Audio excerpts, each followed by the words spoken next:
It's no secret that the amount of money in football has spiraled just a little bit out of control over the last couple of decades. PSG paying just shy of £200 million for Neymar in 2017 felt like a seminal moment. Kylian Mbappe signed a 3-year deal with the Parisians over the summer, which could be worth as much as €630 million, or roughly €4 million a week. And now Cristiano Ronaldo, soon to turn 38 years old, has signed a 2-year deal worth £172 million a season to play alongside Vincent Aboubakar at Al Nassr in Saudi Arabia. At this stage then, nothing should surprise us. And yet, some things still do. In today's video, I have collated some of the salaries that I think you may find most surprising due to how high they are in all of world football. And if you all enjoy it, and if we all have a bloody brilliant time, I'll probably take a look at the opposite at some stage as well. That is to say, 7 players who earn a lot less than you might think. Without further ado though, here are 7 footballers who, I suspect, earn a lot more than you think. 7th, Nico Schulz, £99,000 a week. It is hard to imagine how things could have gone much worse for Nico Schulz at Borussia Dortmund. Signed in the summer of 2019, along with Julian Brandt and Thorgan Hazard, after Dortmund had just missed out on the Bundesliga title to Bayern on the final day of the season, Schulz set the Black and Yellows back €25 million. His hefty fee and pay packet came as a consequence of his fine form at Hoffenheim, where Schulz played a key role under current Bayern Munich boss Julian Nagelsmann, playing as a left wing-back. Quick and capable of running for days, Nagelsmann loved Schulz's energy and industry, as did Joachim Löw, who also made him a starting wing-back in the German national team in 2019. Dortmund played Schulz as a conventional left-back though, where he has never excelled. And even when they have played with wing-backs since then, Rafael Guerreiro's form has left the German totally out in the cold. In the 3.5 years since Schulz signed for Dortmund, he has played a total of just 40 league games, and none so far this season. In August 2022, Schulz was also accused of domestic violence by his ex-girlfriend, who was pregnant at the time. Dortmund have been desperate to get rid of Schulz for the last 18 months, unsurprisingly, given how much he earns and how little he contributes, but his wages are also the reason why it has proved thus far impossible to offload him. Schulz is still on the same 5-year deal that he signed in 2019, reported to be worth just a touch over £99,000 a week, which makes him the 9th highest player at the Westfalenstadion, ahead of first-choice left-back Rafael Guerreiro no less. Other left-backs who earn considerably less than Schulz, despite being much better than him and actually playing, include the likes of Jose Haya, Robin Gosens, and Theo Hernandez, making his salary pretty surprising, or I thought so at least. 6th, Kalidou Koulibaly, £300,000 a week. Kalidou Koulibaly has been a very highly rated centre-back for a number of years, linked throughout that time with a whole host of mega clubs, and when he joined Chelsea last summer, it was for a fee of £33 million. The fact that he is very well paid then ought to come as little surprise. There is very well paid though, and then there is £300,000 a week for a centre-back.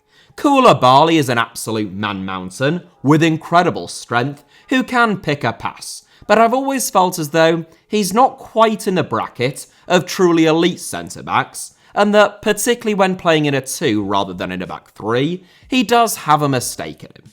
In short, basically, what I am trying to say in the nicest way possible is that I think Koulibaly is a tiny bit overrated, and I think that Chelsea could have saved themselves £33 million in transfer fees and a heck of a lot more than that in wages if they had either Mark Guéhi or Fikayo Tomori instead of him right now.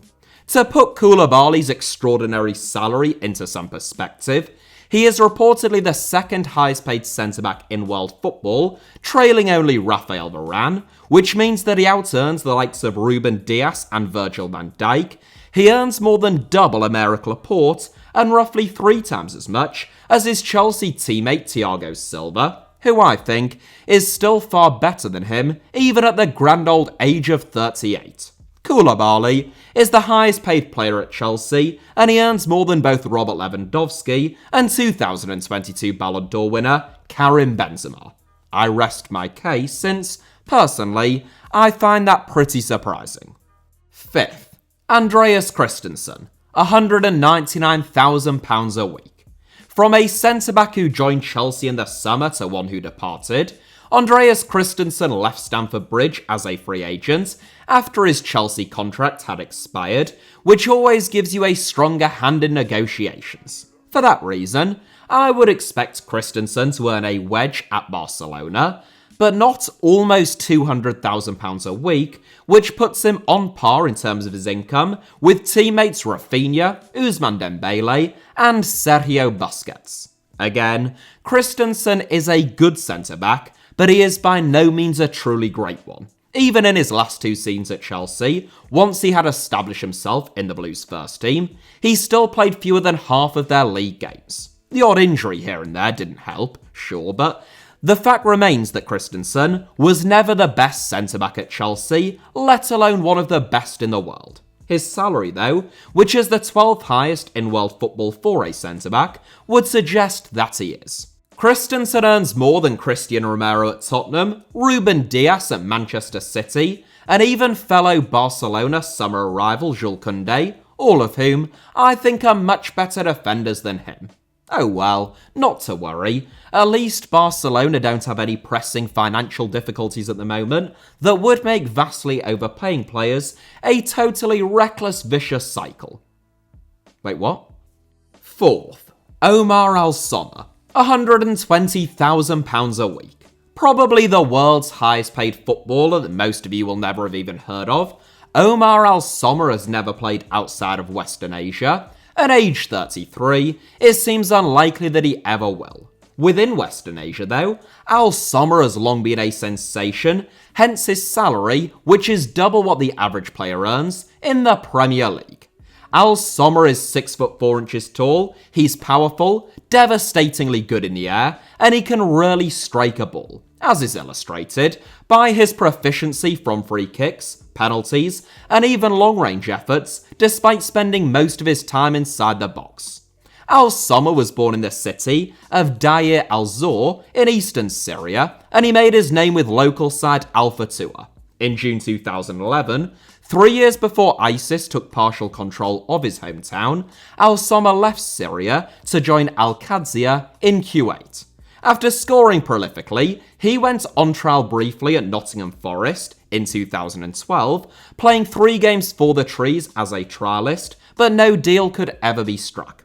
AlSama joined Al Ahly in Saudi Arabia in 2014, and he has since become the 3rd highest goal scorer in the history of the Saudi Professional League. In his first 3 seasons playing in Jeddah, AlSama scored 106 goals in only 103 games, winning 3 successive Golden Boots and becoming a star man for the Syrian national team. AlSama's current contract, which he signed with Al Ahly in 2021, is reported to be worth £120,000 a week.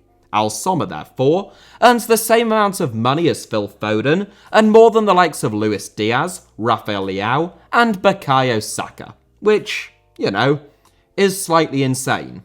Unlike those 4, he also pays no income tax on his earnings. Third, Lorenzo Insigne, £239,000 a week. I suspect that this one won't come as a surprise to anyone who follows the MLS, since it was very well documented that Lorenzo Insigne had smashed the record for the highest paid player in the history of Major League Soccer when he signed for Toronto FC, but for everyone else, £239,000 a week has got to come as a bit of a shock. Of course, Insigne is the MLS's star attraction these days. Insigne joined Toronto FC last summer on a free transfer from Napoli, just 12 months after winning Euro 2020 with Italy, and in his final season in Naples, he made 20 goal contributions in just 32 Serie A games. There is no doubt that Insigne, who follows in the footsteps of fellow vertically challenged Italian forward Sebastian Giovinco in signing for Toronto, should be an enormous success in the MLS. And he bagged 6 goals and 2 assists in 11 games after joining Toronto midway through the 2022 campaign. Insigne is not just the highest paid player in MLS history, having signed a 4-year deal worth $60 million, or $15 million a season.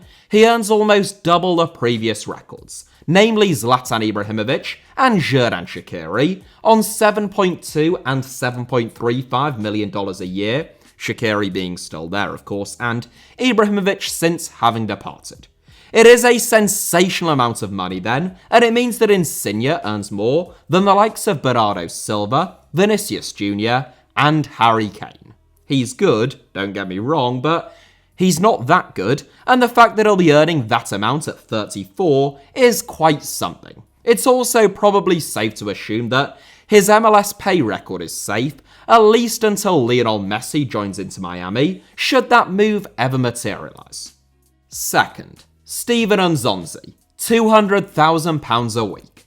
I was always a huge fan of Steven Nzonzi, particularly during his time at Stoke City, where he was one of the most effective, and I think one of the most impressive midfielders in the Premier League. If it hadn't have been for the fact that he was playing for Stoke, who were just about the most unfashionable team in the Premier League at the time, despite the fact that they finished 9th in both of Nzonzi's last 2 seasons there, then I think at least one of the big 6 in England would have signed him ahead of Sevilla in the summer of 2015. For £7 million, Premier League managers ought to have been queuing up around the back of the Britannia, but it was the La Liga side, then managed by Unai Emery, who snapped at one of the bargains of the century. Nzonzi had 3 excellent seasons in Spain, winning a customary Europa League title with Sevilla, before Roma came calling in a move which was worth in excess of €30 million. Things went rather less well for the combative, industrious and talented Frenchman in Rome, and the following year he went on loan to Galatasaray. A season and a half back in France playing for Rennes followed, but in truth, it has been over 4 years since we last saw the best of Nzonzi.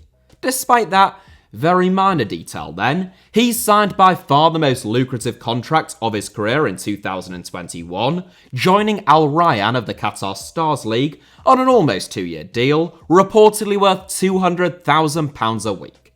Even as a self-confessed former member of the Steven Nzonzi fan club, that is absolutely insane. It puts him among the top 10 highest earners in his position in world football, ahead of the likes of Thomas Partey, Bruno Guimaraes, and Rodri. First, Baba Rahman, £86,000 a week.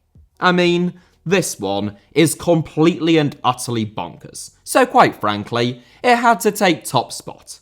Baba Rahman is that bloke that you probably forgot about at Chelsea who is always out on loan somewhere, and yes, he is still at Chelsea, and yes, he is also still out on loan, and if you follow a championship club, then you probably know that he is at Reading, but you probably still wouldn't have guessed that he was the highest paid player in the division, and it isn't even close. Chelsea like to keep hold of their serial loanees and keep them on decent length contracts so that when they have a successful loan move, they are either able to integrate them into their first team or, more likely, sell them on for a decent chunk of cash. It's a strategy which has worked wonders and proved to be extremely profitable for them, whatever the merits or detractions for the players themselves, but it does also have its pitfalls in that if the player doesn't have a really good loan move, ever, then you might just be stuck with them on stupid wages. Baba Rahman is a prime example of that going wrong, signed by Chelsea from Augsburg for a potential £22 million in 2015, and handed his current 3-year contract, worth a reported £86,000 a week, back in 2021, plus more than £30,000 in potential matchday bonuses. None of those bonuses will have been triggered, given that Rahman hasn't actually played for Chelsea since the 2015-16 season, 7 whole years ago. Rahman spent all of last season, and he has so far spent all of this season on loan at Reading, who are reported to be paying less than £2,600 a week of his massive £86,000 a week wages, or, in other words, just 3% of his baseline salary at Chelsea. Remarkably, it means that Rahman earns more than Chelsea teammates such as Edouard Mendy and Mason Mount, who played a pivotal role in the club winning the Champions League. And it also means that he earns more than Declan Rice at West Ham, who is one of the most sought-after midfielders in Europe. That is it for today's video, but as I say, I am open to doing the opposite, 7 players who earn a lot less than you think, and if this video either gets, 1 million views or 10,000 likes, then I would be willing to make a part 2. Anyway, thank you all very much as ever for watching. Hit the like button if you did enjoy it, and also if you would like a part 2, I suppose. Your thoughts down below in the comments would be welcome, as always, and feel free to subscribe and turn on notifications for HITC Sevens. You can also follow me on either Twitter or Instagram via the username at HITC Sevens on both, should you wish to do so.